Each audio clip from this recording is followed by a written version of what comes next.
बहुत समय पहले की बात है।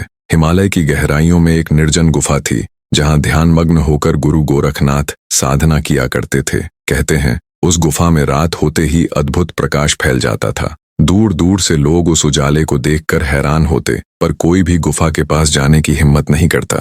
एक दिन एक जिज्ञासु युवक अर्जुन वहां पहुंच गया। गोरखनाथ अपने शिष्यों को सुना था रहस्य बताते हैं। अर्जुन उसी रहस्य को जानना चाहता था। वह गुफा के भीतर पहुंचा, देखा कि गुरु गोरखनाथ एक अग्निचक्र के बीच ध्यान मग्न बैठे हैं। चारों ओर नाग, सिंह और रहस्यमयी जीव पहरेदारी कर रहे थे।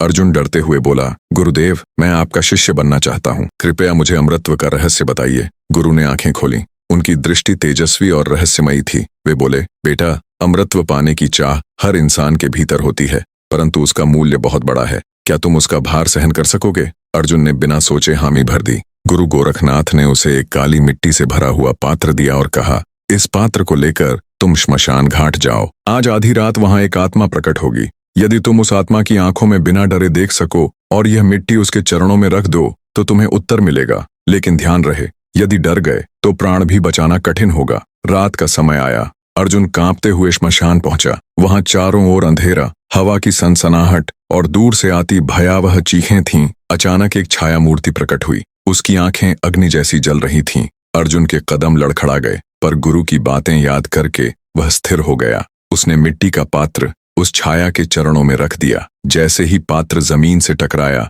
पूरा श्मशान प्रकाश से भर उठा। छाया मूर्ति विलीन हो गई और अर्जुन के सामने गुरु गोरखनाथ खड़े थे। गुरु बोले, बेटा, तुमने भय पर विजय पाई है। यही अमृतत्व का रहस्य है। जो अपने भीतर के डर को जीत लेता है, वही मृत्यु से परे हो जाता है। अमृतत्व शरीर का नहीं, आत्मा का होता है। अर्जुन उनकी वाणी सुनकर सन्न रह गया। अब उसे समझ आया कि वास्तविक रहस्य बाहरी नहीं, बल्कि मन के भीतर छिपा है।